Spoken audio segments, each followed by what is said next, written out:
Buenas tardes. Continuando con la jornada de este cuarto precongreso latinoamericano de Niñez, Adolescencia y Familia San Martín, vamos a dar inicio al tercer panel del día de la fecha, cuya temática es la especialidad en los tribunales de alzada respecto de los jóvenes en conflicto con la ley penal.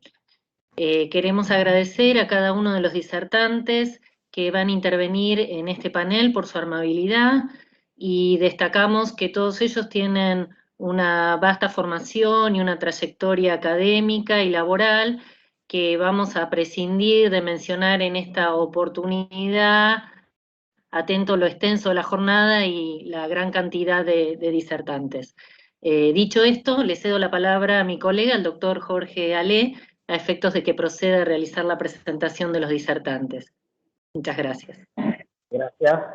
Bueno, el panel está compuesto por el doctor Juan Ignacio Pérez Cursi, juez de Cámara Federal de Mendoza, la doctora Florencia Budiño, jueza del Tribunal de Casación Penal de esta provincia de Buenos Aires, el doctor Andrés Harfuch, defensor general del Departamento Judicial de San Martín y vicepresidente de la Asociación Argentina de Juicios por Jurado, la doctora Mercedes Rubio, fiscal general adjunta de la Departamental San Martín, el doctor Eduardo Brandi, magistrado del Tribunal Penal de Menores de Mendoza y docente universitario de grado y de posgrado, el doctor Ramón Bogado Tula, juez del Juzgado de Responsabilidad Penal Juvenil de San Martín. Y bueno, y hoy lamentablemente no pudo estar presente el doctor Javier Agustín Mariani, juez de Cámara Penal y Garantías de San Martín también. Así que bueno, empieza el doctor Pérez. Tiene la palabra, doctor. Bueno, muchísimas gracias. Muy buenas tardes para todos, para todas. Los saludos de Mendoza. Estamos un poco lejos, pero la virtualidad nos ayuda a estar cerca. La verdad es que siempre es un placer poder participar de estas jornadas que organizan en esta oportunidad la AMPIONAF. Saludo a su presidenta, a la doctora Fontemaki, también a las autoridades del Instituto de Estudios Jurídicos de la Corte Suprema de Justicia de la Provincia de Buenos Aires, a la Asociación de Magistrados y Funcionarios del departamento, tan querido Departamento Judicial de San Martín, que tuve la suerte de estar varias veces, y también obviamente al Colegio de Magistrados y Funcionarios de la Provincia de Buenos Aires. Como les decía, siempre es una alegría poder compartir, aunque sea estos, prometo 10 minutos, no van a ser más, con todos ustedes y con todas. Y un poquito, sé que la idea de este encuentro y de las jornadas en general es de alguna manera repasar o dar a conocer un poquito la actualidad en la que nos movemos todos los funcionarios, los magistrados, los empleados, en relación a los menores y fundamentalmente al conflicto de los menores con la ley penal, que es un poco la temática de este panel. Bueno, como decía recién el doctor Ale, bueno, yo soy juez de la Cámara Federal de Apelaciones de Mendoza, y ustedes saben que las cámaras federales de apelaciones del interior del país tienen una multicompetencia. No somos estrictamente competentes en materia penal, sino también en otras cuestiones. Entonces, la realidad que vivimos en las cámaras federales de apelaciones del interior del país, en Mendoza, en Bahía Blanca, en Salta, en Tucumán, en Corrientes, en Posadas, en las 10 cámaras federales de apelaciones del país, y algunas también obviamente del Gran Buenos Aires, es que tenemos que abordar distintas problemáticas relativas a la minoría. Entonces, yo voy a presentar 4 ejes, cuatro puntos en los cuales nosotros nos encontramos en este tribunal de alzada frente a cuestiones relativas a la minoría. El primer punto o el primer eje temático es obviamente cuando nos enfrentamos a una situación en la cual un menor es imputado en un delito federal. Por ejemplo, una tenencia de estupefacientes con fines de comercialización o una tenencia de estupefacientes simple o para consumo personal. El segundo punto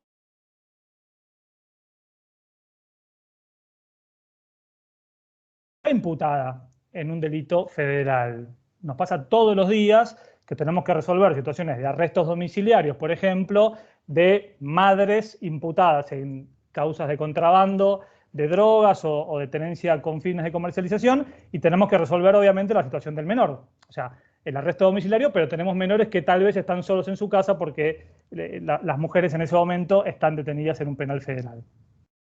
En tercer lugar, también nos encontramos con situaciones en las cuales los menores son víctimas de delitos federales, como por ejemplo menores víctimas en causas de trata de personas. Tenemos muchas situaciones de esas. Y en cuarto lugar, nos encontramos en situaciones, y esto también digamos, son cuestiones del día a día, en las cuales el menor se encuentra en una situación en la cual un familiar, su madre, su padre, se encuentran en conflicto con la ley de migraciones. Es decir, que están transitando un periodo o un proceso en el cual se discute la expulsión de su padre o la expulsión de su madre, y el menor queda en el medio sin saber si su padre va a ser expulsado a un país o no. Es decir, esta es un poco la generalidad o el núcleo duro de situaciones en las cuales nos encontramos cuando hablamos de menores en conflicto con algún aspecto de la ley penal. Yo repaso muy brevemente algunas cuestiones que tienen que ver, por ejemplo, ustedes saben que en la justicia federal estamos atravesando un proceso en el cual se está comenzando la implementación de un nuevo Código Procesal Penal. El nuevo Código Procesal Penal Federal, que está implementado por la 27063, con alguna modificación de la 27482, ya está operativo en la jurisdicción de Salta y la Cámara Federal de Salta, que es Salta y Jujuy. Y las próximas jurisdicciones a implementarse este nuevo código son Mendoza, que comprende 3 provincias, Mendoza, San Juan y San Luis, y Rosario, es decir, toda la provincia de Santa Fe. Y la ciudad de San Nicolás, que es provincia de Buenos Aires, pero jurisdicción de la Cámara Federal de Rosario. El nuevo Código Procesal Penal Federal prevé en su artículo 337 una regla general en materia de proceso penal juvenil. Y es que el nuevo Código Procesal Penal Federal se va a aplicar de manera supletoria, es de aplicación supletoria, dice específicamente así el artículo, se los leo, siempre que sea compatible con los principios que emanan de la Convención sobre los Derechos del Niño, de la Ley de Protección Integral de la 26061, básicamente, las reglas mínimas de Naciones Unidas para la Administración de Justicia de Menores, las reglas de Beijing, las reglas de Naciones Unidas para menores privados de libertad, y las directrices de Riad, que todos seguramente conocen, las directrices de Naciones Unidas para la prevención de la delincuencia juvenil. Es decir, nos encontramos frente a un paradigma en el cual se sigue aplicando la 22278, pero tenemos un nuevo ordenamiento procesal federal que es de aplicación supletoria, pero que nos indica que tenemos que aplicar todos estos principios en materia de menores sometidos a investigación penal a nivel federal. Mientras tanto se implemente este nuevo Código Procesal de corte acusatorio, adversarial, como ya tienen desde hace tiempo en la provincia de Buenos Aires, nosotros nos seguimos manejando lamentablemente con estrictamente las prescripciones de la 22278. Y obviamente tratamos de, aunque les parezca mentira, en situaciones, por ejemplo, en las cuales tenemos que resolver arrestos domiciliarios de madres sometidas a procesos penales por infracción de la ley de droga, por ejemplo, no se le corría vista al asesor de menores para saber cuál era la situación de los menores en este tipo de procesos. Nosotros estamos aquí en la Cámara Federal de Mendoza desde octubre del 2017. Cuando llegamos en octubre de 2017, en los trámites de incidencias de arrestos domiciliarios no se escuchaba a los menores. No se hacían investigaciones, no se hacían informes socioambientales para ver cuál era la situación de los menores cuando la madre estaba detenida en un penal federal. Por supuesto que la jurisprudencia fue avanzando y ahora también lo hacemos cuando los padres son los que piden arrestos domiciliarios.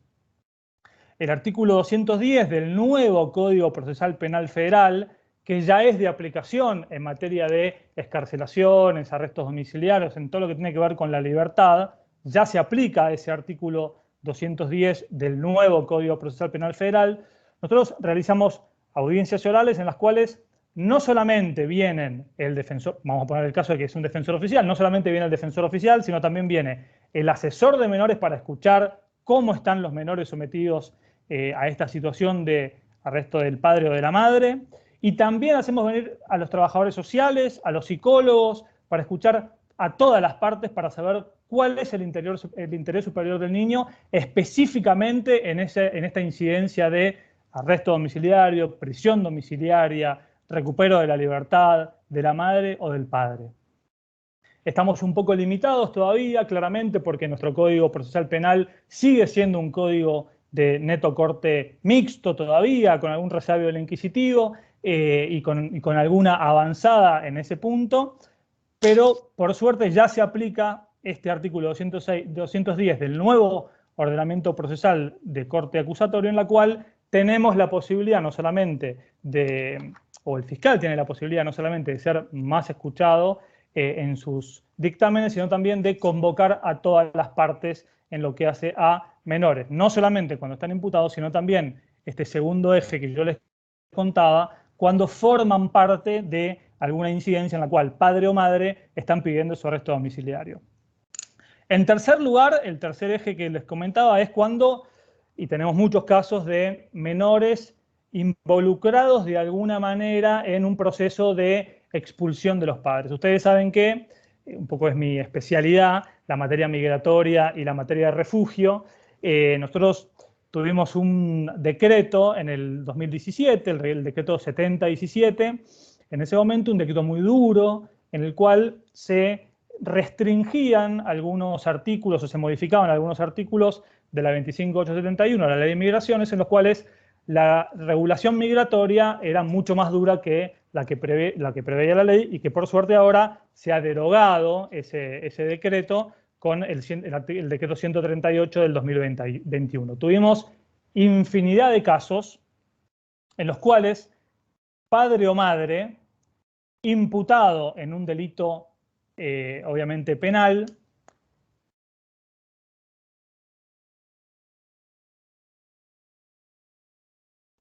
la posibilidad de la reunificación familiar que la 25871 prevé, la posibilidad de que nosotros los jueces podamos dispensar de alguna manera de la expulsión y favorecer la reunificación familiar, fue cercenada por ese decreto 7017. Y también implementaba en el artículo 29, inciso C, un proceso sumarísimo para extranjeros que eran solamente procesados por un delito que correspondiera a la pena de privación de libertad.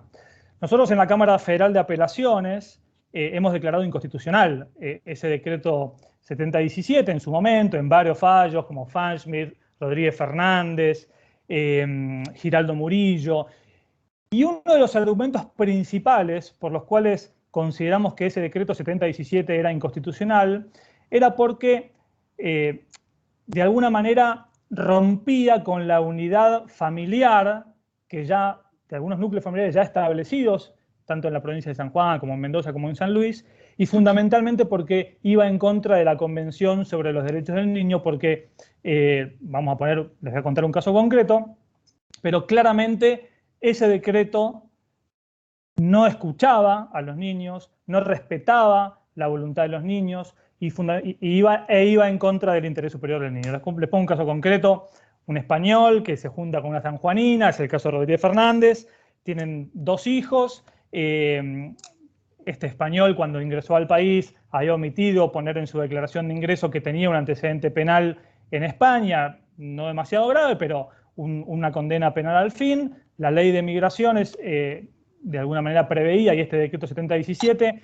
que al haber omitido esa situación en su declaración de ingreso correspondía a la expulsión. La Dirección Nacional de Migraciones lo expulsa, el juez federal de San Juan confirma la expulsión y viene en recurso de revisión judicial a la Cámara Federal de Apelaciones. ¿Qué hicimos nosotros? Una audiencia, escuchamos al ciudadano español, escuchamos a la mujer, escuchamos a la comunidad, un pueblito muy chiquito que se llama Iglesia en San Juan, todos los vecinos una nota pidiendo que no lo expulsen porque era un ciudadano muy activo, y escuchamos a los niños, un chico de 14 y un chico de 12 años. Los niños, obviamente, muy tristes por esta situación, el padre era el padre no biológico, sino adoptivo de los niños, y nos dicen, mire, si lo expulsan a España, nosotros tenemos que nos vamos a ir a vivir con él a España. entonces vamos a dejar el colegio, vamos a dejar a nuestros amigos, vamos a dejar nuestro núcleo social. Y los chicos no habían sido escuchados ni por la Dirección Nacional de Migraciones, ni por el juez federal de primera instancia. Y bueno, nosotros tuvimos en cuenta esa situación a los fines de la aplicación, fundamentalmente del artículo 3 de la Convención, para declarar inconstitucional ese articulito del decreto 7017 y revocar la decisión del juez de primera instancia que ordenaba la expulsión de este ciudadano español.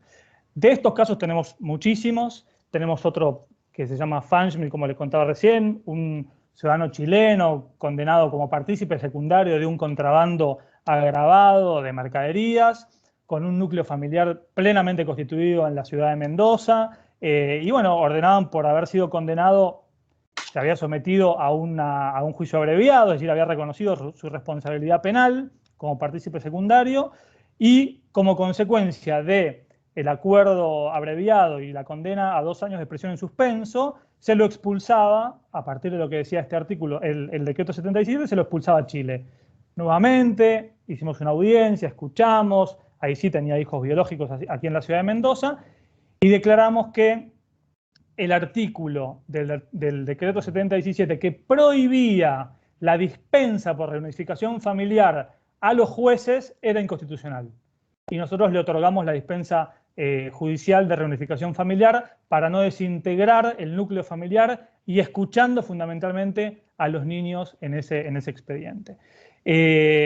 Bueno, dos digamos, casos concretos en este tercer eje en nuestro quehacer diario aquí en la Cámara Federal de Apelaciones de Mendoza, que tienen que ver con escuchar a los menores que de alguna manera, tangencialmente, tiene una relación con los menores y el conflicto con la ley. Por último, ya termino para ser puntual con el tiempo y que ya no empiecen a mirar los coordinadores y todos los expositores con mala cara, solamente cierro con esto. Lamentablemente, hemos tenido casos concretos en los cuales los menores son víctimas en redes internacionales de trata de personas.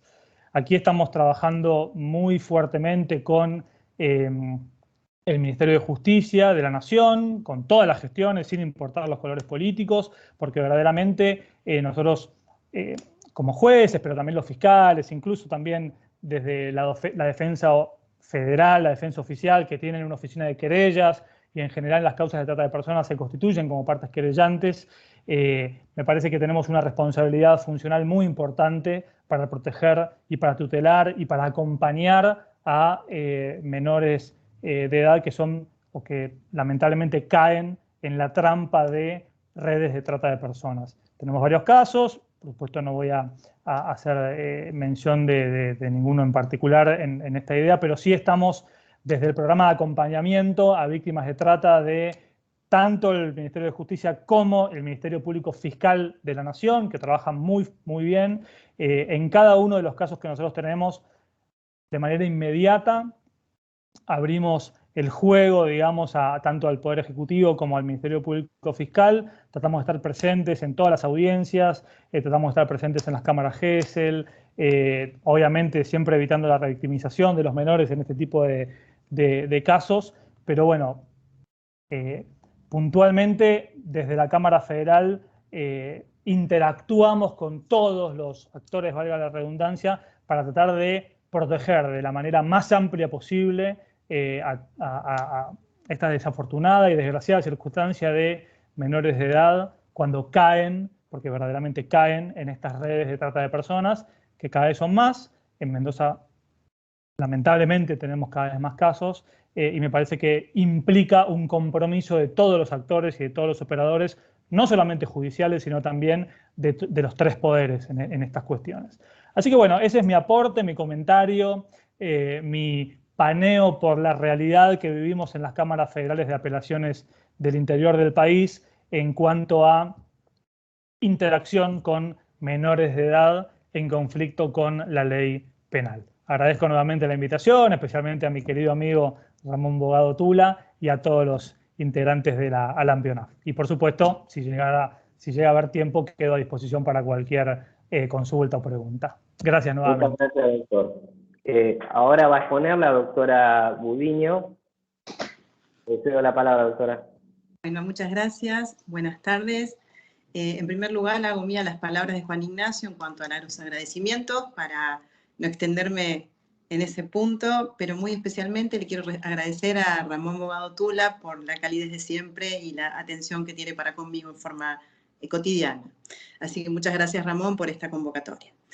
Bueno, yo muy sucintamente voy a tratar de hacer un repaso sobre la especialidad de los tribunales de alzada respecto a los jóvenes en conflicto con la ley penal, a la necesidad de la especialidad en la materia.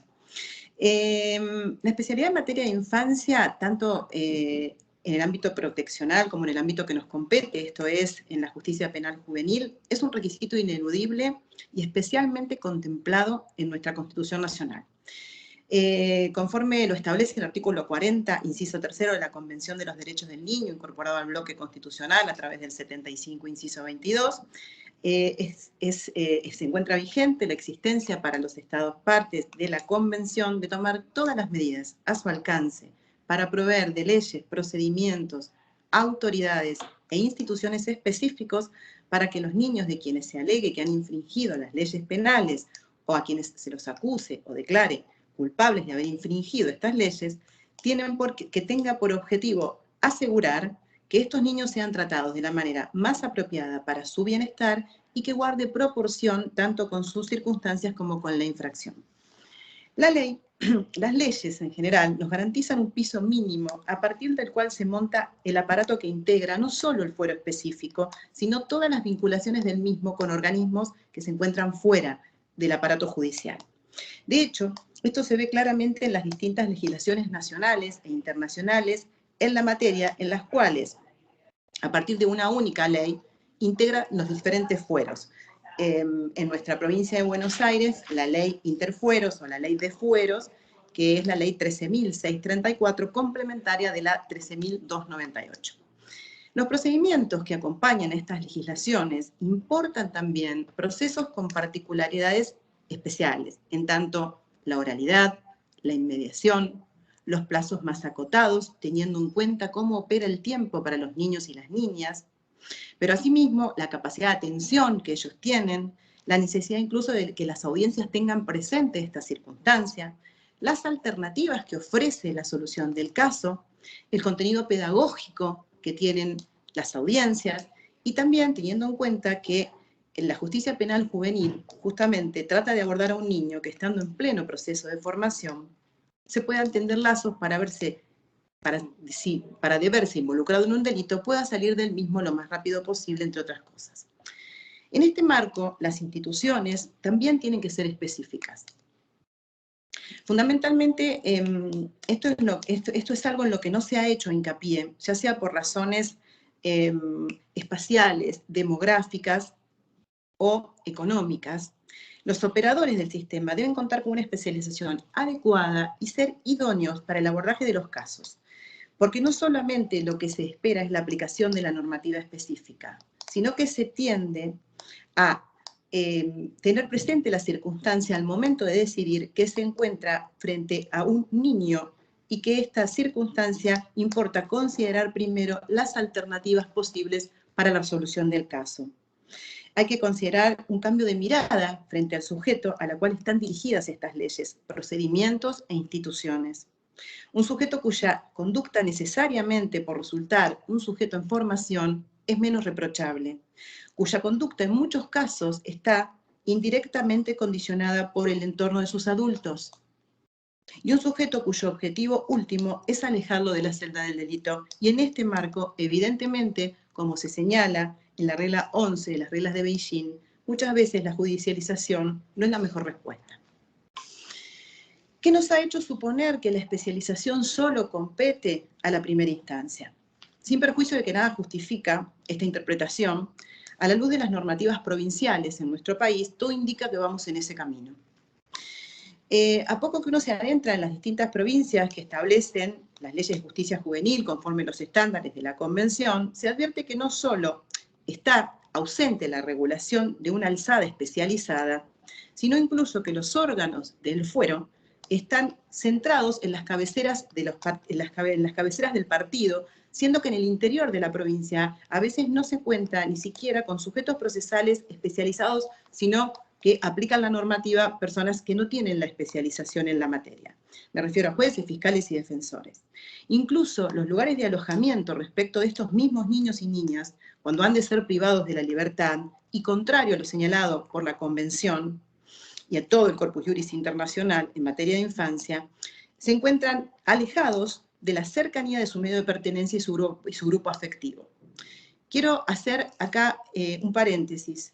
Ninguna provincia del país, a excepción de Cava y provincia de Buenos Aires, tiene lugar de alojamiento específico para niñas menores, para niñas, para que las niñas que deban ser privadas de la libertad por hechos graves tengan lugares de alojamiento específico. Esto nos está indicando que tenemos una deuda grande pendiente. Si bien hay comisarías de la mujer, la ausencia de instituciones específicas para el alojamiento en cuanto a privación de la libertad, cuando se trata de niñas imputables, es una deuda pendiente sobre la que tenemos que trabajar.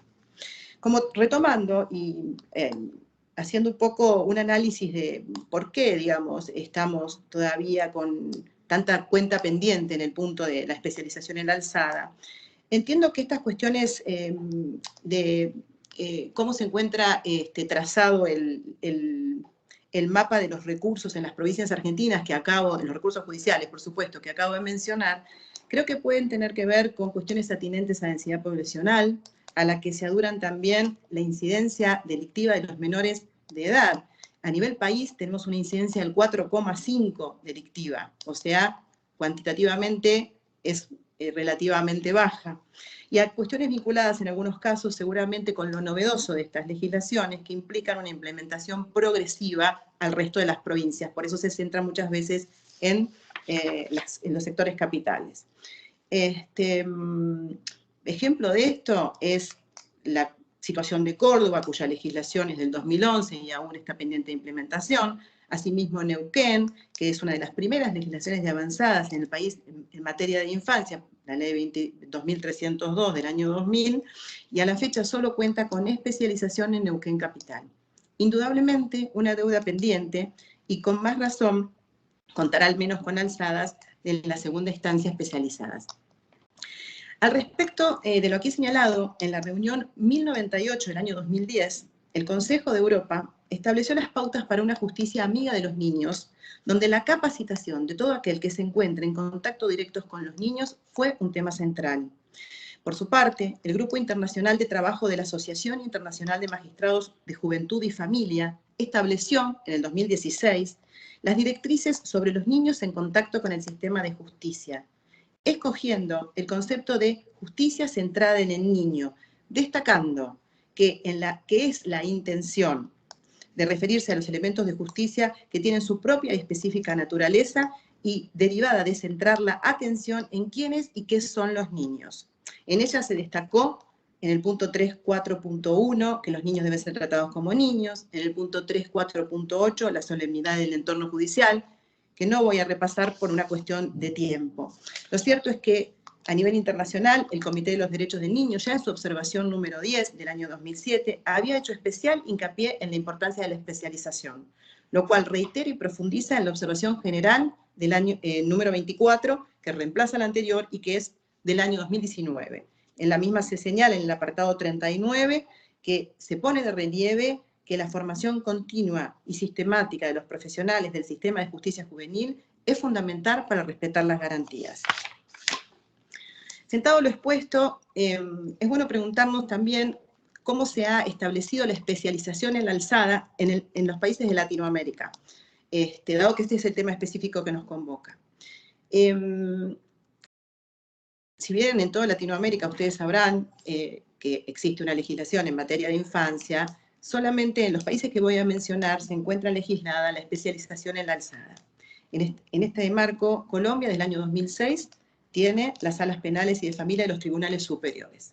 Costa Rica, que tiene la legislación de 1996, la ley 7576, establece la alzada creando el Tribunal Superior Penal Juvenil en esta legislación. artículos 28 y 30 respectivamente.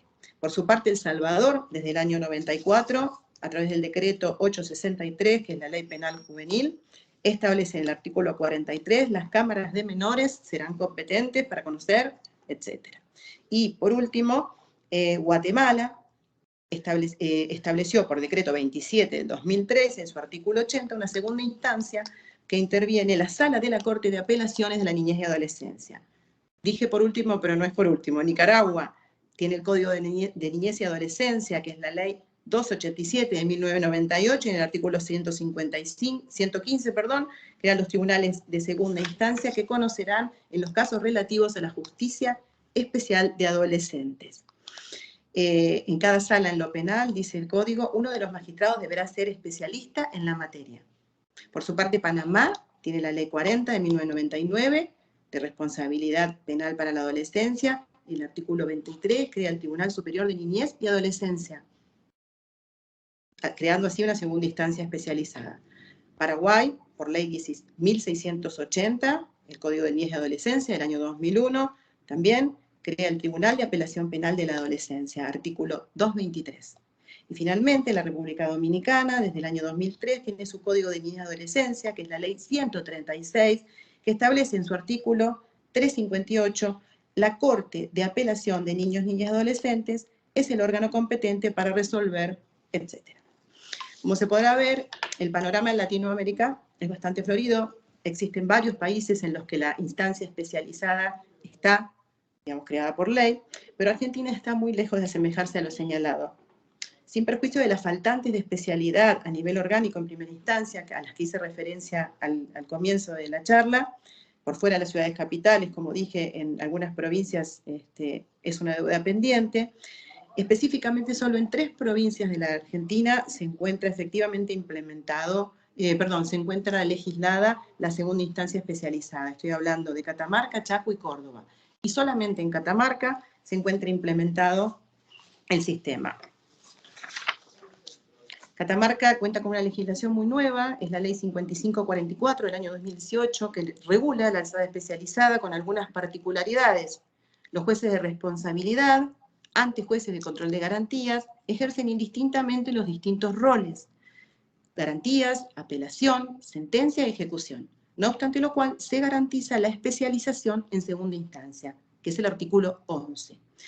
En el Chaco, la ley 2951-N de 2018 dispone que el juicio, como el recurso de apelación, sea resuelto por una cámara especializada.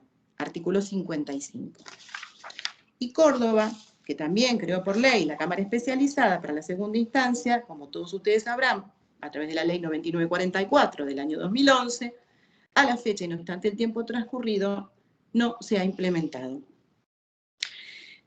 Estos son los únicos casos a nivel país que establecen el avance hacia la especialización en las alzadas. En la provincia de Buenos Aires es interesante destacar que la ley anterior a la actualmente vigente, esto es la 12.607, del 2001, derogada por la ley 13.298 y nunca implementada en la provincia, regulaba la existencia de la Cámara de Apelación especializada en el artículo 63 y 66 de la mencionada ley.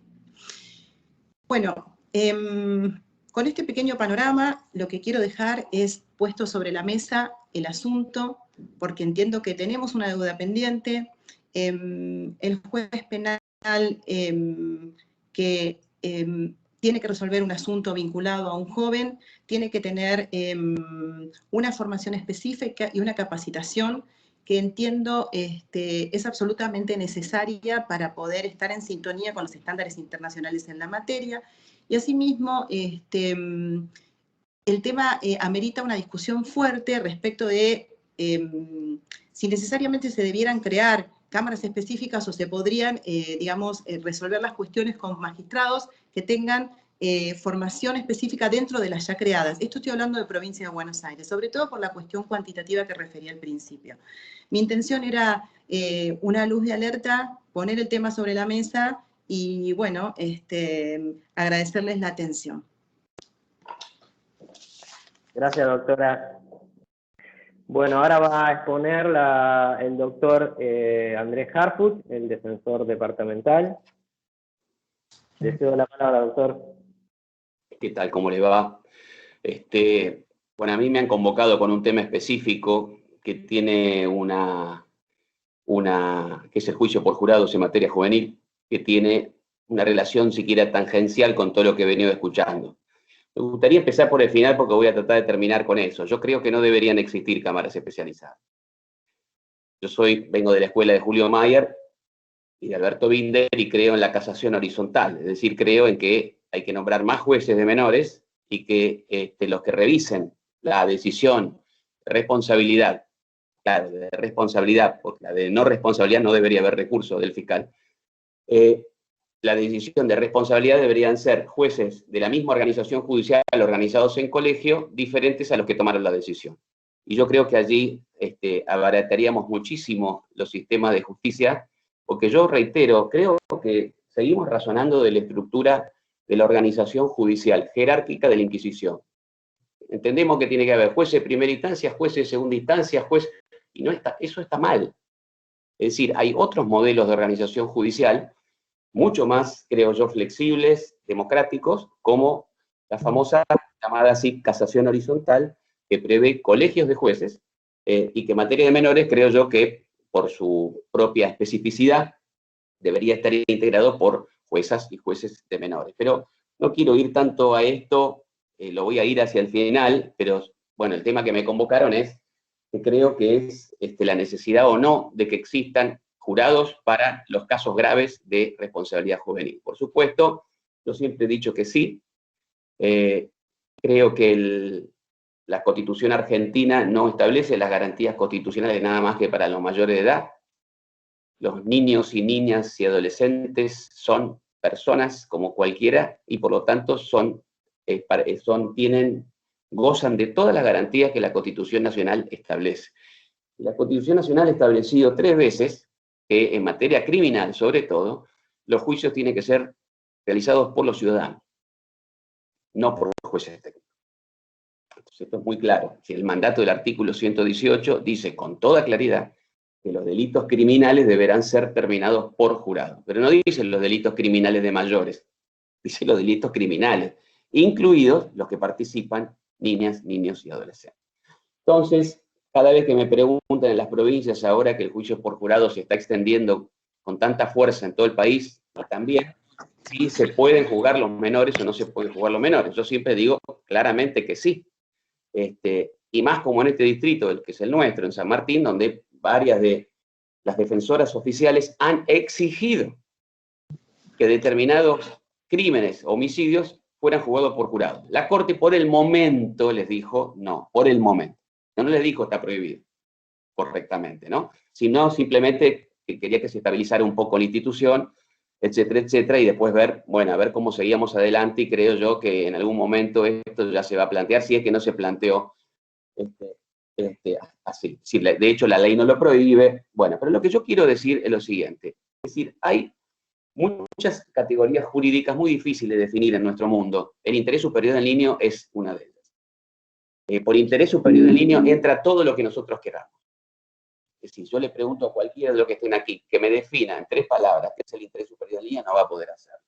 ¿Y por qué? Porque nuestro derecho se maneja con abstracciones. Si lo llevamos al plano de delitos sexuales, es decir, explicar qué es gravemente ultrajante, podemos estar horas hablando. O, por ejemplo, en materia penal, ¿qué es la duda razonable? Es decir, son criterios que exigen cierta abstracción y que son difíciles de definir, o el derecho a ser oído, el que hablaba el colega de Mendoza, tan interesante su ponencia al principio. Entonces, yo creo que el tema es el siguiente. Yo no tengo ninguna duda de que el juicio por jurado significa un programa de descentralización y desconcentración del poder punitivo clarísimo. Porque en todo juicio por jurado, el juez va a aplicar la pena o el auto de responsabilidad. Pero la otra gran decisión dividida es que son los jurados los que, después de escuchar el juicio público y las pruebas, son los que deciden la culpabilidad o inocencia. Con lo cual, ninguna de esas 2 decisiones recae en un solo sujeto decisor. Y eso, creo yo, que más allá de la concepción que tengamos del interés superior del niño, es una de las garantías más grandes que existen y que ha hecho famoso el jurado en el mundo, en el sentido de alzarlo con un baluarte contra la opresión, contra el castigo desmedido, contra la tiranía y con todo lo que podamos decir. En el juicio por jurado intervienen dos jueces, el juez técnico y el jurado popular, y ambos se dividen la decisión de castigar. Decisión que nuestra Constitución ha querido que no estuviese concentrada en un solo sujeto decisor, como es el juez o los tres jueces. Quienes ven esto con más claridad son, por ejemplo, las defensoras oficiales de mi distrito que solicitaron que en un determinados casos de homicidio, ese juicio sea juzgado escuchando a 12 personas. Bueno, después surgían las preguntas, entonces esto está claro, yo creo que esto es el interés superior del niño, no tengo ninguna duda que sí. Precisamente una de las cuestiones que deberían ver es, porque además el principio de especialidad se vería garantizado completamente, porque en ese juicio público intervienen una defensora especializada, un fiscal especializado, el juez especializado que le transmite el derecho al jurado en sus instrucciones, siempre es él el que transmite el derecho, y siempre es él el que decide cuál va a ser la sanción en caso de que el jurado lo habilite políticamente para hacerlo. Entonces creo que el principio de especialidad estaría absolutamente, como se llama, garantizado. Muchos decían, no, pero que los jurados también deberían ser especializados, debería ser un jurado de niñas y niños adolescentes. Eso es un error gravísimo. No creo que esto sea así. Del mismo modo en que creo también que no me parece mal que, por ejemplo, tengamos en este sentido exigencia de que también las cámaras o la segunda instancia, como le llamamos nosotros, es un error. No hay que hablar de instancias, hay que hablar de doble conforme. Es decir, en caso de decretar responsable un menor, el menor tiene convencionalmente derecho a que esa decisión sea revisada por un tribunal no superior, un tribunal distinto al que tomó la decisión. Bueno, precisamente propongo, y lo dejo aquí, con esto quiero terminar, es esto, ¿por qué no vamos, en vez de hacia modelos carísimos de organización de nuevas cámaras, nuevos tribunales, etcétera, etcétera, ir hacia modelos más democráticos de colegios de jueces, de la misma jerarquía, donde todos hagan todo, y que cuando se tenga que revisar un auto de responsabilidad dictado por un juez, después de un veredicto soberano del jurado, quien revise esa decisión sea, por ejemplo, un grupo de 2 o 3 jueces, o un juez diferente y completamente ajeno a quienes han participado en ese juicio público. Yo creo que allí sí, y por supuesto de menores especializados. Y con eso nosotros creo que avanzaríamos muchísimo más en una organización democrática del sistema, porque no me canso de repetirlo en todos los foros que me invitan de la niñez y adolescencia. No hay un fuero más infestado por la Inquisición, por el sistema tutelar y por la visión patriarcal que el sistema de menores. Afortunadamente nuestra provincia ha hecho una corrección enorme y ha garantizado un sistema acusatorio donde por primera vez después de muchos años los niños tienen abogadas y abogados defensores públicos, tienen un contradictor que es un fiscal que es el que investiga y jueces imparciales que deciden. Yo creo que ya va a llegar la hora en nuestra provincia en donde determinados juicios muy graves sean decididos además con la intervención de 12 personas en paridad de género, comunes del pueblo, vecinos, que perfectamente pueden decidir si una niña, un niño o adolescente cometió un hecho o no lo cometió, con todas las instrucciones legales del derecho especializado que le realiza el juez. Y que esa decisión pueda ser revisada no por las cámaras de apelaciones, sino por otros 2 o 3 jueces de la misma organización diferentes a quienes tomaron la decisión. Creo yo que con eso abasteceríamos sobradamente el requisito convencional y evitaríamos caer en la lógica que la doctora Budiño mencionaba todos los países que han instituido cámaras especiales, pero seguimos razonando de la lógica de la organización vertical, donde tenemos camaristas, ¿cierto?, o jueces de tribunales, etcétera, y seguimos inflacionando organizaciones judiciales que después, en definitiva, poco terminan haciendo, creo yo, por el interés superior del niño. Esta es mi postura, sé que es polémica, pero bueno, vengo de esa escuela judicial, vengo de esa escuela académica. Bueno, muchísimas gracias. Gracias, doctor, por la exposición. Ahora continúa la doctora María Mercedes Rubio. Le cedo la palabra, doctora. Hola, ¿qué tal? Buenas tardes. Bueno, voy a reiterar el agradecimiento a los organizadores de las jornadas. Una vez más estoy acá, lo celebro, en especial a Ramón, que es amigo mío hace muchísimos años, a la doctora Toscano, a quien aprecio y quiero muchísimo, bueno, a todos los organizadores de estas jornadas.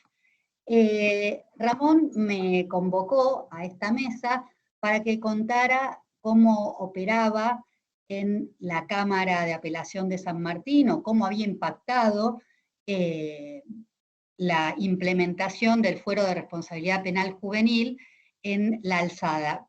Y me invitó porque yo soy fiscal general adjunta de este departamento judicial hace como 14, 15 años, entonces viví todo lo que fue la implementación del fuero y la actuación ante la Cámara de Apelaciones. Bueno, cuando se sanciona la ley y juran los flamantes fiscales del joven, hubo que organizar el fuero en el sector del Ministerio Público Fiscal, atendiendo a la realidad, atendiendo también a la forma de organización de los magistrados, en relación a bueno, diversas formas de actuación de cada uno, de organización de audiencias, y ello se fue haciendo y ajustando, digamos, a esta diversidad. Y esto me parece importante decirlo porque el Ministerio Público Fiscal se rige por el principio de flexibilidad. Es decir, este principio que le da una dinámica que le permite ir ajustándose a la realidad y a la política criminal y a la conflictiva social y sus necesidades. Entonces, cuando se implementa en San Martín el Fuero de Responsabilidad Penal Juvenil, en un principio existían 2 grupos de 3 fiscales, luego existieron, digamos, fiscales que se dedicaron a la parte de juicio, otros a la parte de instrucción. Actualmente funcionan binomios, 3 binomios, y se creó un área de ejecución para el tratamiento de menores en conflicto con la ley penal, para unificar criterios en materia de ejecución. Y digo esto porque a mí me parece que el principio de flexibilidad que tiene el Ministerio Público Fiscal tiene una conexión muy fuerte con el principio de especialidad. Entonces, cuando la ley 13644 recoge el modelo de protección integral de los niños, prevé que los órganos revisores, en ese momento señala que el órgano revisor sería la Cámara Penal de Garantías, como órgano de alzada general. Y dispone además que la Cámara debía tomar en estos casos contacto directo con el menor y oír a las partes para completar la información acerca de las circunstancias del caso. Entonces, eso sin duda para todos quienes componemos la alzada, digamos, tanto los jueces como el defensor general, que me habló recién el doctor Harfuch, como el fiscal general y sus adjuntos, debimos especializarnos, capacitarnos y formarnos en la materia. Eso es lo que hicimos. Intervenimos actualmente en las causas de niños, niñas y adolescentes en conflicto con la ley penal, y en este punto sí me parece importante, desde el rol del fiscal y desde el rol de la Fiscalía General, señalar que esta organización dinámica que tiene el Ministerio Público Fiscal hizo que nosotros tuviéramos antecedentes de especialización, que si bien no fueron incorporados por ley, sí el Ministerio Público tuvo que atender en su organización intrínseca. Por ejemplo, en materia de género, en materia de estupefacientes, en materias de delitos complejos o de delitos patrimoniales. Cuando el Ministerio Público se da su organización interna, depende de las necesidades, la conflictividad social, como dije antes, los fiscales se capacitan, se forman en ciertas materias especializadas. Acá en el caso del Fuero de Responsabilidad Penal Juvenil, por supuesto, la especialización se establece por ley, y en lo que hace la Fiscalía de Cámaras, también por razones de especialización, procuramos una formación adecuada, conocimiento de los contenidos del fuero, asimismo que estos comulguen o se conjuguen con los deberes que ya el Ministerio Público Fiscal tiene, como ser el deber de respeto por los derechos y garantías constitucionales y convencionales, también el deber de atender a la víctima, evitando que la víctima sienta cualquier situación de injusticia por no repararse el delito que sufrió, y a su vez también internalizando y comprendiendo que los jóvenes requieren una respuesta social distinta porque son personas en una etapa de existencia distinta. Respecto de la especialidad, como quedó expuesto también en algunas ya participaciones, hay quienes sostienen que esto es insuficiente y que se exige, digamos que debería exigirse que formalmente los magistrados y los miembros del Ministerio Público, tanto fiscal como de la defensa, digamos, fueran especialistas y concursaran, como así sucede con los jueces, fiscales y defensores de la instancia, para, digamos, lograr esta especialidad. Al respecto, yo lo que entiendo es que,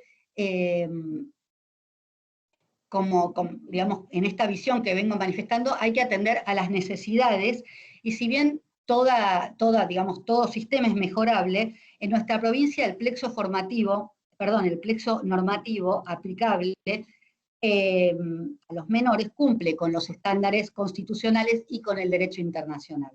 Sin perjuicio de lo cual, entiendo que la especialización en la alzada sí probablemente constituya una mejora al sistema, y sobre esto me parece que una buena ilustración de por ahí de un pensamiento al que adhiero en este punto, lo tuvo el Poder Legislativo cuando sancionó la ley 14.765.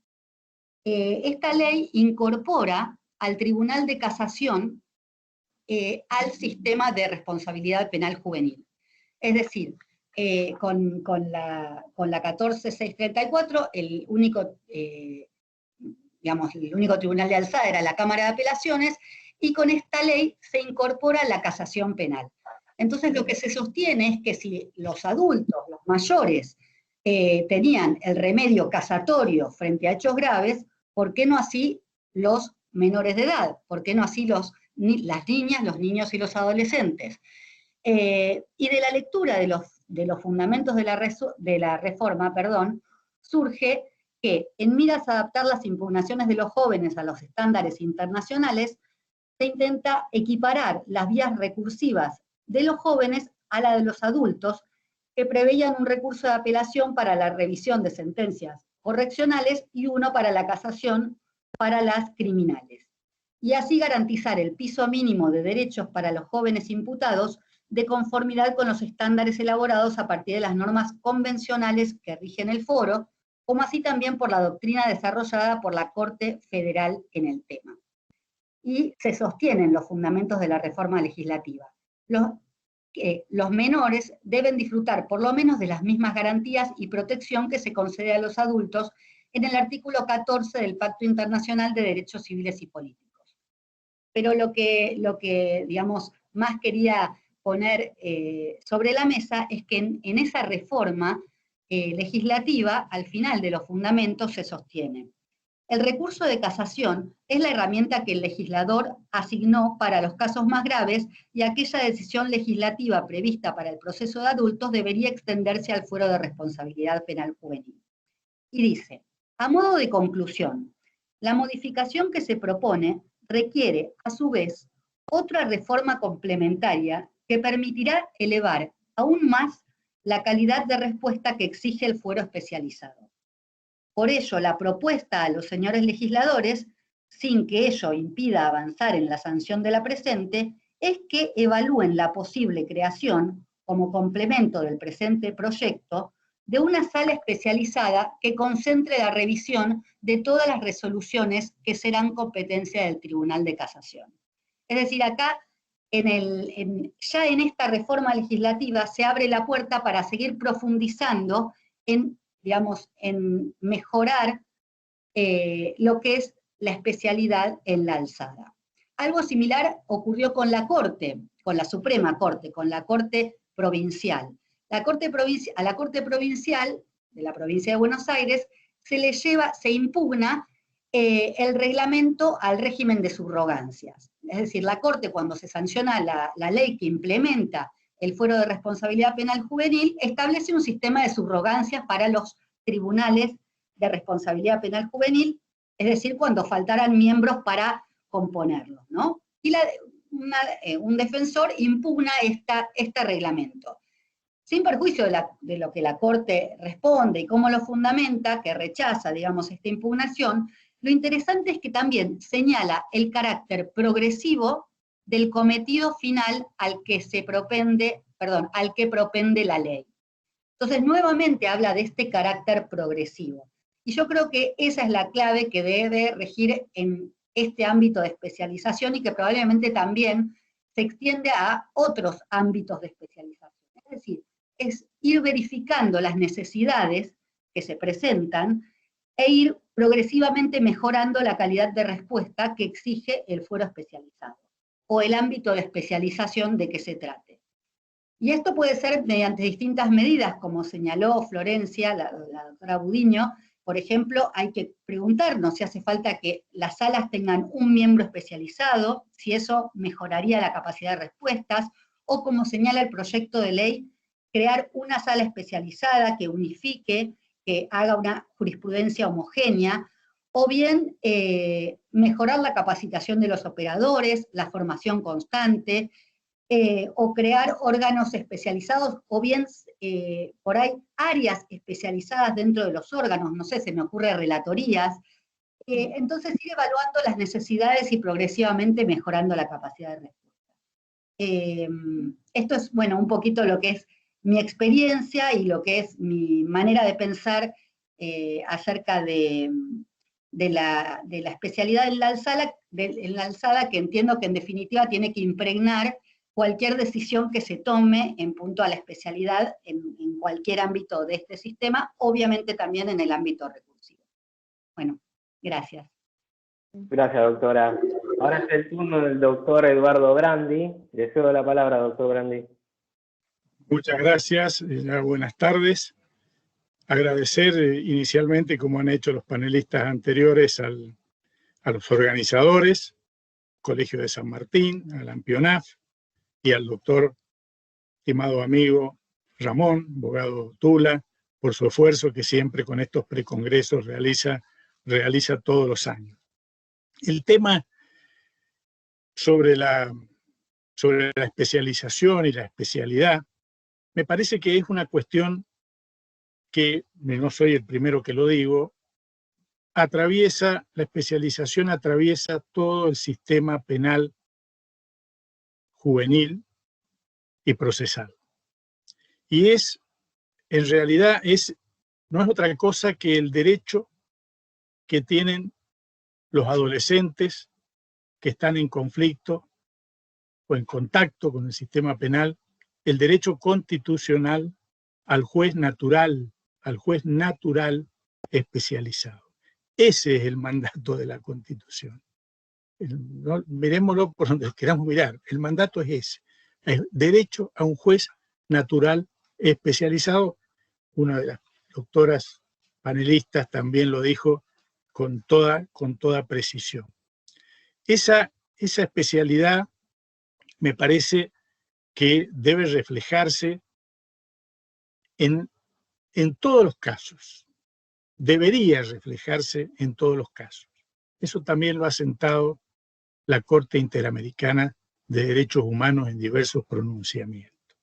No podemos estar tratando de retasear el principio o buscándole la vuelta para ver cuándo vamos a cumplir o no. Y no se cumple acabadamente. Hay muchos puntos que son problemáticos. Los tribunales superiores uno, la ejecución puede ser otro, los lugares muy alejados donde puede no llegar esa justicia especializada, y ocurre el tema de los tribunales multifueros. O sea, hay muchas situaciones donde este derecho al juez natural especializado no se termina por cumplir en lo que hace al principio de especialidad, no en el aspecto normativo, porque esas normas están y se pueden aplicar, sino a lo que sería la especialización orgánica, es decir, un órgano especializado. Y además, un aspecto que hace también a la funcionalidad de los órganos, que son la práctica que estos órganos van adquiriendo. Eso es muy importante. El doctor Pérez Cursi hizo una referencia a esto, destacó esta actuación de la Cámara Federal, porque lo que nos está mostrando es la interacción que los tribunales especializados hacen todos los días con los pibes, o sea, con los jóvenes, con el adolescente que está en contacto con el sistema, con la familia, con el trabajador social, viendo cómo es el aspecto ambiental, con los especialistas que son los profesionales que actúan en los centros de internación, si el psicólogo también trabajador social, la parte de salud, los cuerpos auxiliares interdisciplinarios que nos asesoran. O sea, la tarea de todos los días, desde que este juez especializado llega a su lugar, a su oficina, es empezar a tomar contacto con todas estas personas. Yo diría que con todos estos profesionales, diría que cada vez este juez especializado, no digo que, a ver cómo lo puedo explicar para que se entienda, está más condicionado su resolución o su decisión de acuerdo a lo que le están informando y le están asesorando todos estos profesionales. O sea, ya la decisión, yo diría que es una decisión también de alguna forma interdisciplinaria, y eso lo da la práctica. La provincia de Mendoza tiene desde el año 95 tribunales especializados. Es decir, la ley 6.354, que además tiene un claro corte acusatorio, le dio al Ministerio Fiscal, creó las Fiscalías Penales Juveniles y las Defensorías Penales Juveniles, ahí recae la investigación y la defensa técnica por el otro lado, y después está el juez penal de menores, se llama con esta terminología que ahora ha caído un poco, que ya por diversas razones que no viene el caso acá explicarlas, pero el juez penal juvenil, que tiene a su cargo el juzgamiento, porque la causa le llega para una audiencia preliminar, para decidir si va a elevar o no esa causa, ese delito, al tribunal penal que es colegiado. Es decir, puede hacer un juicio abreviado en delitos, voy a resumir, hasta 10 años, puede hacer un juicio abreviado, que si dicta declaración de responsabilidad o impone sanción, eso va a tener solamente recurso ante la Suprema Corte de la provincia de Mendoza a la sala penal. Si el delito es de más de 10 años, va al tribunal especializado colegiado, que además de tener entonces el juzgamiento, declaración de responsabilidad y en su momento eventualmente la aplicación de sanción, siempre en el tribunal especializado para los delitos graves. Y es tribunal de apelación de las otras cuestiones que se puedan suscitar durante el trámite, que puede perfectamente, si se deniega un permiso de X naturaleza, eso que lo decide el juez especializado, el juez penal especializado, de primera instancia, para llamarlo de alguna forma, puede ser apelado para que eso el tribunal colegiado lo revise y diga si está bien denegado el permiso, si no está bien, el tribunal también podrá tomar una medida, llamarse, empieza a interactuar también con las personas, o sea, no es esa actuación de revisión fría, digamos, de un tribunal de apelaciones, porque es decir, toma la situación y la comienza a analizar, y si tiene que llamar al trabajador social, llamar a la familia, o sea, es como que no solamente lo revisa, sino que también actúa oficiosamente. Por supuesto que la sentencia que dicte este tribunal especializado va a ir a la corte, a la sala penal, que sería donde está, digamos, el punto flaco, porque bueno, es lo que se habló y se estuvo diciendo, los tribunales superiores y las cortes provinciales no tienen sala social o sala especializada en materia penal juvenil. Bueno, eso podría tener diferentes soluciones legislativas o que acceso a, digamos, a personas que tienen la capacitación y la experiencia para estar en esos cargos. De todas formas, yo creo que el tribunal especializado, tanto los juzgados especializados en la provincia de Mendoza como los dos tribunales que hay colegiados especializados en toda la provincia, han dado resultado, para decirlo en forma práctica, porque primero a la corte prácticamente no llega nada. No sé si durante la pandemia, puedo ya decir, el tribunal nuestro no ha llegado nada.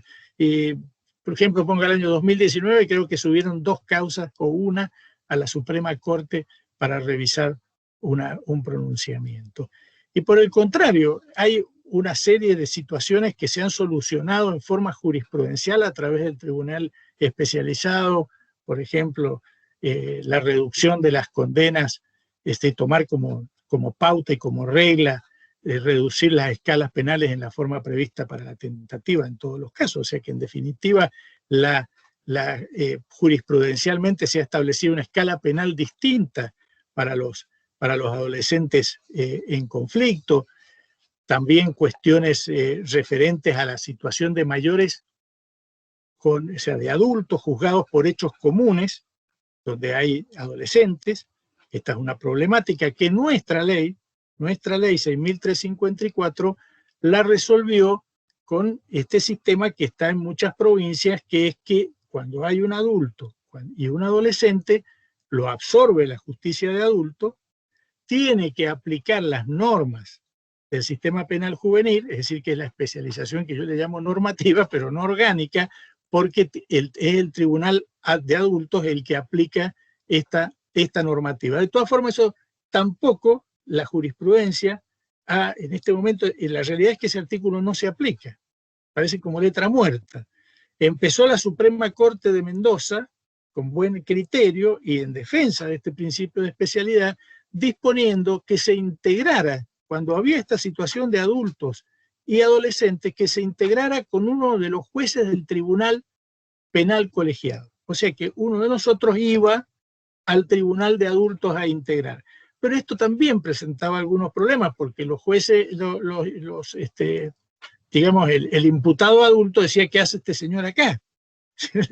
Tampoco es mi juez natural, porque le integraban con otro juez que venía del Tribunal Penal, y de todas maneras ese juez juvenil quedaba en minoría. Entonces, a través del tiempo, la jurisprudencia, como digo yo, ha dejado como letra muerta este artículo, porque los tribunales de adultos directamente separan. O sea, cuando llega el momento, la causa es elevada a juicio, separa al adolescente, declara la inconstitucionalidad de este artículo y lo remite al tribunal especializado, que por supuesto nunca ha resistido la remisión, y hacemos, no digo todos los días, pero muy seguido, juicios que hay 2 juicios. Hay uno que se hace para el adulto y uno que se hace, como ocurre en la provincia de Neuquén, nada más que ahí está legislado. Acá no, es una decisión jurisprudencial y el Tribunal Juvenil lo hace.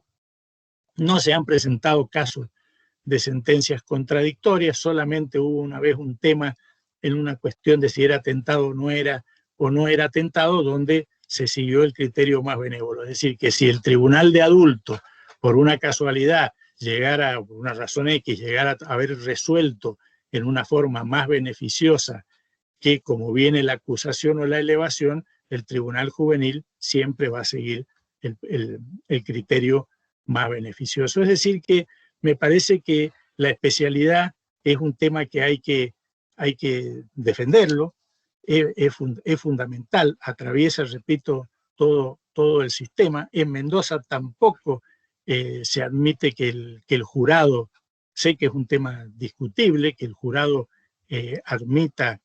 admitir que el jurado pueda intervenir cuando hay casos de menores, sea con adultos o sea solo. Es decir, no puede intervenir el jurado en estos casos.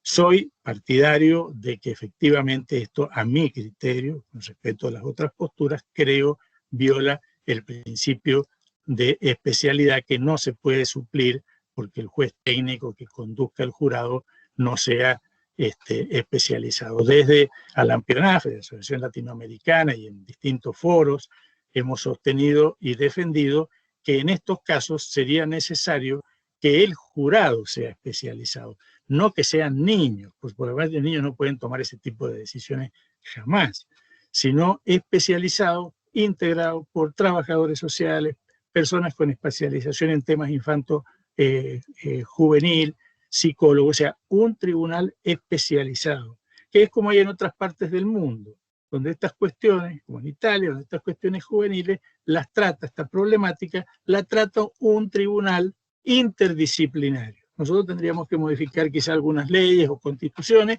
pero creo que sería una solución que la problemática delictual de jóvenes en conflicto sea resuelta a través de tribunales interdisciplinarios, lo que se denominan los jueces honorarios, que van rotando al lado del juez técnico, ¿cierto? Durante un año, durante 2 años son jueces honorarios, un psicólogo, un trabajador social, se reúnen, abren el caso, lo tratan y cada uno, no es que el juez esté por encima, sino que el juez es un voto en el mismo nivel y de paridad. Así que bueno, he hecho un paneo de cómo es la situación en Mendoza y algunas ideas sueltas que serían más largas para conversar, pero quiero respetar los minutitos que me recomendó Ramón. Así que muchísimas gracias y nos estamos viendo. Gracias. Bueno, gracias, doctor, por su exposición. Ahora sí, el doctor Ramón Bodado Tula. Le cedo la palabra, doctor. Muchas gracias, Jorge. Primero, compartir una gran satisfacción y alegría de poder haber escuchado no solo opiniones, sino mensajes que nacen de magistrados y personas que se encuentran plenamente consustanciados con la situación de nuestros niños y adolescentes en general, más aún respecto de nuestros chicos que tienen algún tipo de contacto con la ley penal. Más orgulloso me pone los mensajes que recibí de algunos de los participantes, destacando el nivel de las exposiciones de todos y cada uno de los colegas que me precedieron. Es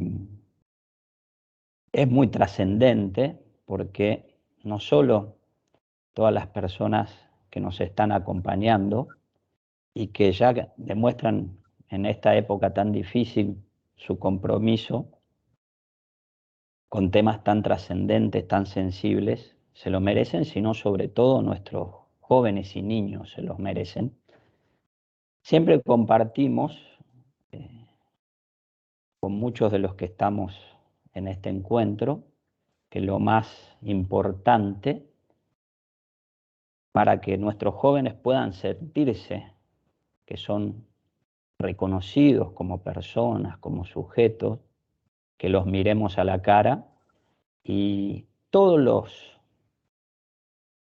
planteos que se han hecho, las distintas posiciones que se han articulado, esbozado, tienen una gran y demuestran una gran preparación de los expositores.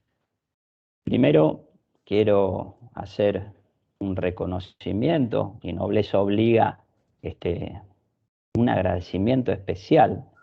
La temática que tratamos, el título de esta mesa, no me pertenece, sino le pertenece a la doctora Florencia Budiño.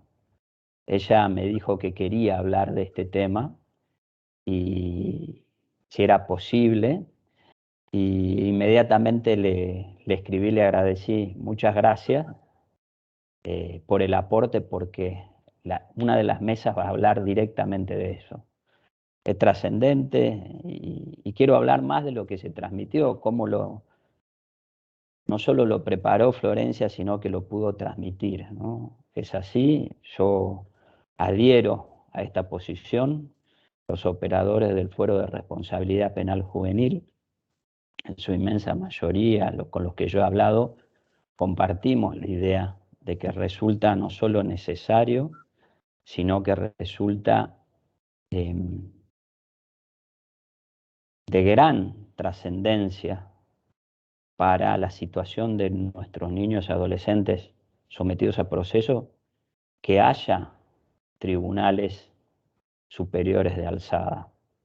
Y de esto hablamos, no solo hablamos de cuestiones filosóficas, de discusiones académicas, de claustros, sino hablamos del día a día. Esto es lo importante también de nuestros encuentros.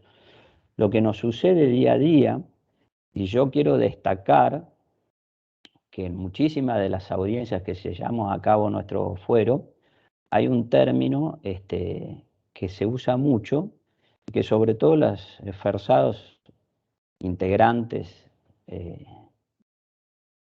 y de reconocida capacidad del Ministerio Público de la Defensa repiten, que es agradecer la mirada especializada,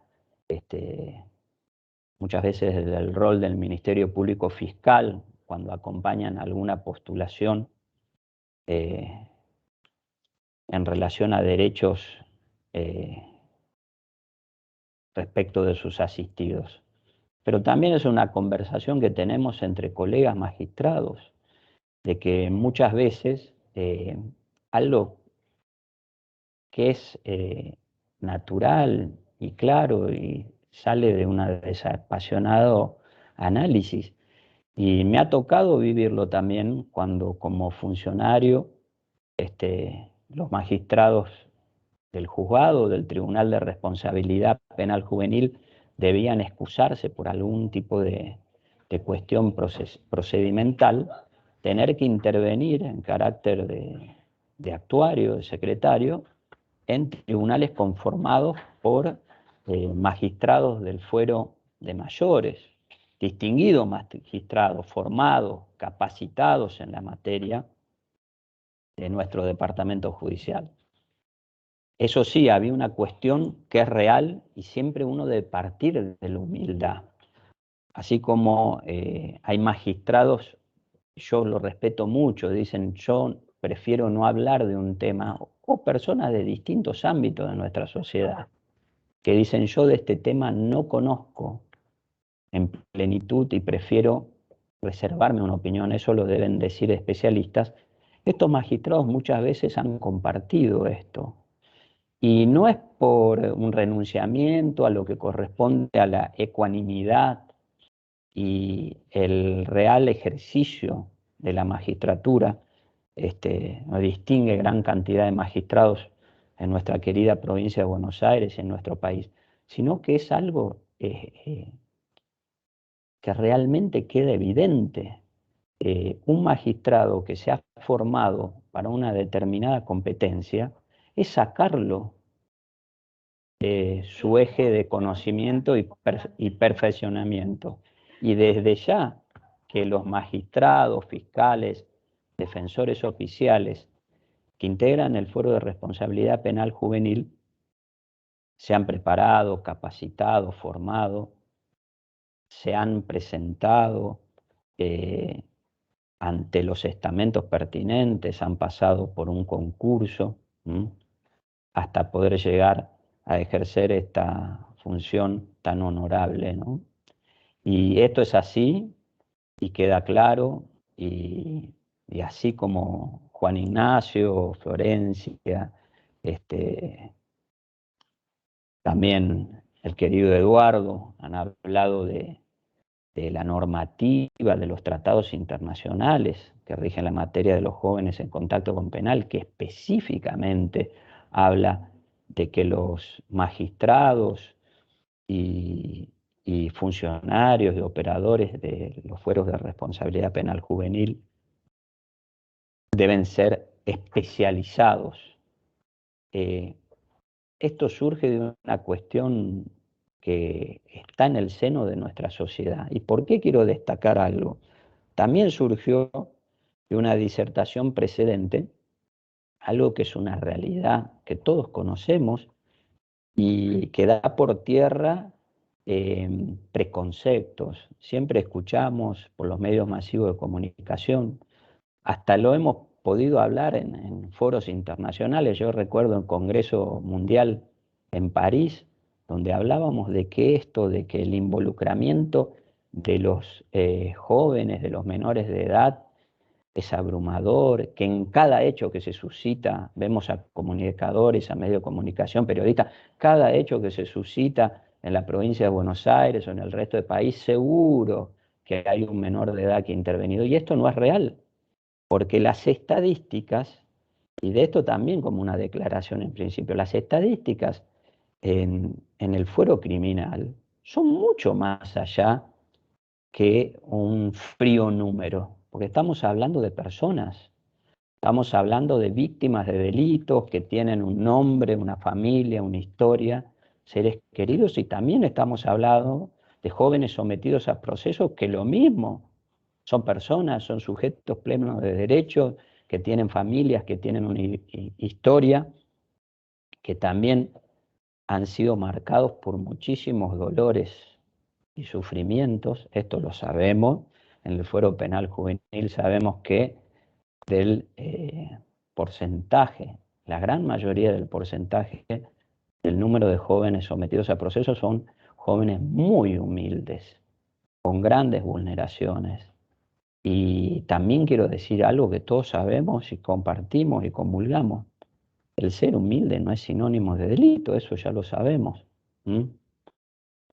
Los humildes, no me canso de repetirlo, son el sector más trascendente, más importante de nuestra sociedad, son el motor de nuestro país.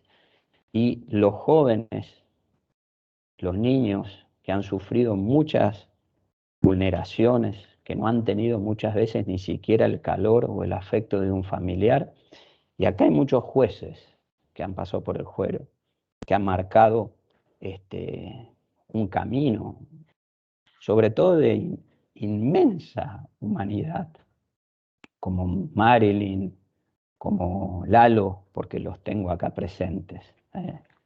Y sobre todo, que siempre nos han enseñado, yo lo comparto mucho, a los jóvenes hay que mirarlos a los ojos.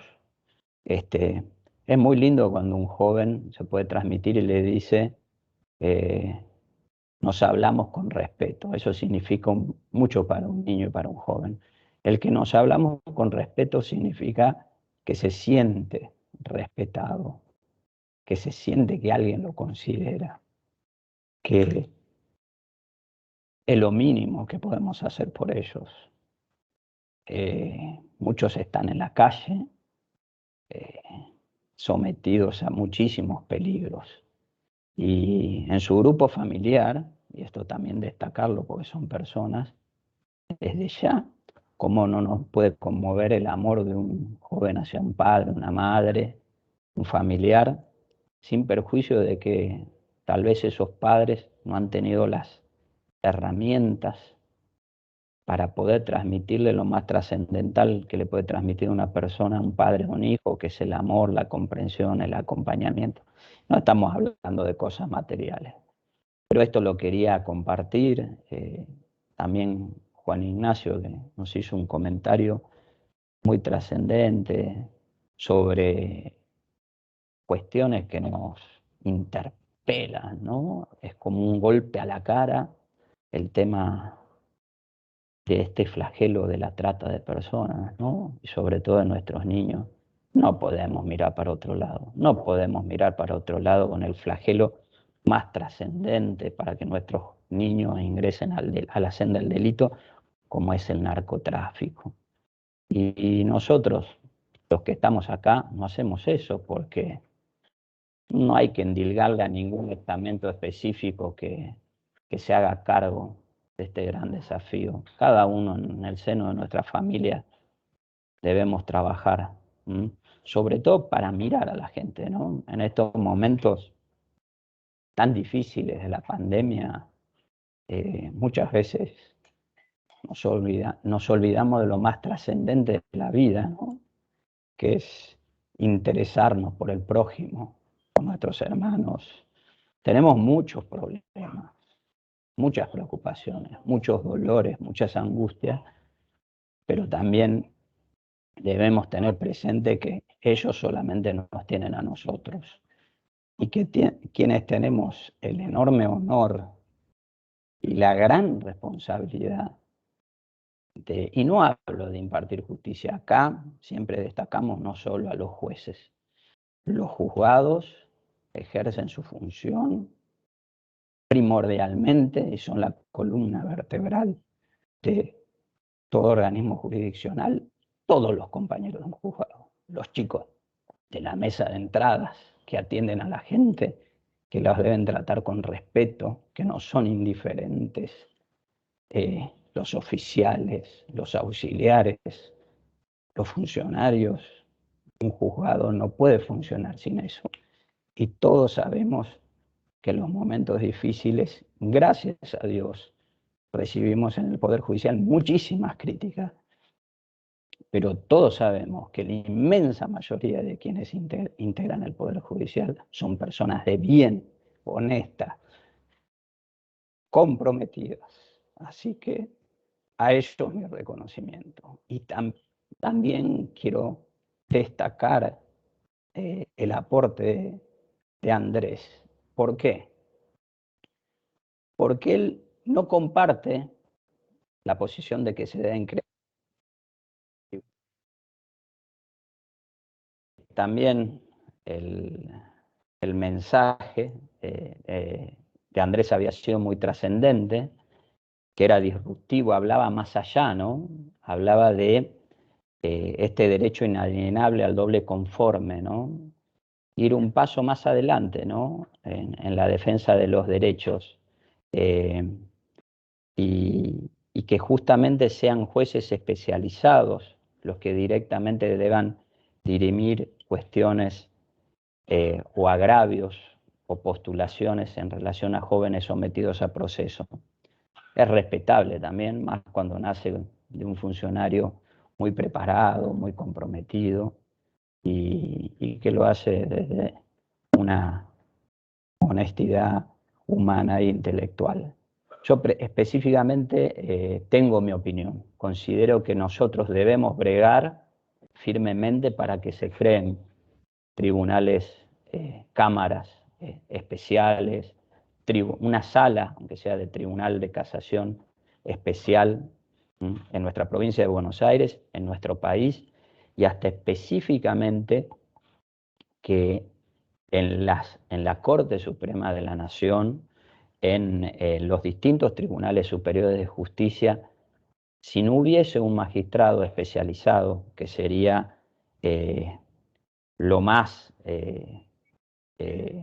adecuado, que por lo menos hubiese alguna secretaría especializada de estos más altos tribunales con funcionarios que tengan una adecuada formación y capacitación. Está en el espíritu de nuestra Constitución, está en el espíritu de los tratados internacionales, está en el espíritu de los diversos proyectos de reforma de nuestro perimido, añejo y desfasado Decreto Ley 22.278. Muchos acá seguimos bregando para lograr un nuevo régimen procedimental a nivel federal en relación a los jóvenes en conflicto con la ley penal. Quería dejar nada más esto, enviarles un cálido abrazo y saludo. Alampionaf es una familia, el Precongreso de San Martín es una familia, son siempre bienvenidos ya, y un honor poderlos haber tenido otra vez presentes. Un gran abrazo para todos. Gracias, doctor. Bueno, damos por finalizado este panel, pasamos al próximo panel. Así que les dejo muchas gracias y quiero agradecer especialmente al doctor Jorge Alea, a la doctora Cecilia Jacobino por una gran presentación y moderación. 15:50, continuamos con este... Muchísimas gracias a todos de parte de Alampionaf. Muchísimas gracias. No, gracias a todos. Gracias.